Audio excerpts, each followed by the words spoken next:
এই যে কগনিটিভ চিন্তা ভাবনাগুলো যেগুলো আপনার নিজের করার কথা ছিল বাট আপনি করাচ্ছেন চ্যাট জিপিটি কে দিয়ে, ইন টেকনিক্যাল টার্মস এটাকে বলা হয় এআই স্লথ।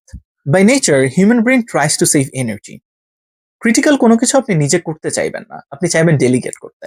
And এজন্যই আমরা বারবার চ্যাট জিপিটির কাছেই ফিরে যাই rather than thinking those critical things by ourselves.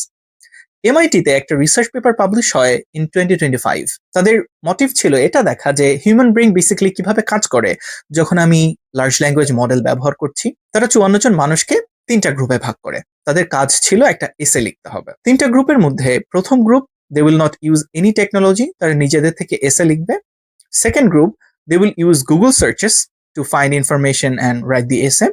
Third গ্রুপরা চ্যাট জিপিটি 4 ইউজ করতে পারবে। রিসার্চটা কন্ডাক্ট করার সময় ওই 54 জন মানুষকে একটা ইজি হেডসেট পরিয়ে দেওয়া হয়েছিল, যেটা কিনা 32টা সেন্সর দিয়ে দেখার চেষ্টা করবে আপনি যখন এই এসেটা লিখছেন আপনার নিউরাল কানেক্টিভিটি গুলো কিভাবে কাজ করে। সো রিসার্চ পেপারটার ফাইন্ডিংস এ দেখা যায় যারা চ্যাট জিপিটি ব্যবহার করছিল তারা তাদের নিউরাল কানেক্টিভিটি ব্যবহারই করছিল না। এর থেকে ভয়ঙ্কর ব্যাপার যেটা, যারা এই আর্টিফিশিয়াল ইন্টেলিজেন্স ব্যবহার করে এসেটা লিখেছিল, 80% of them could not remember তারা অ্যাকচুয়ালি কি লিখেছে।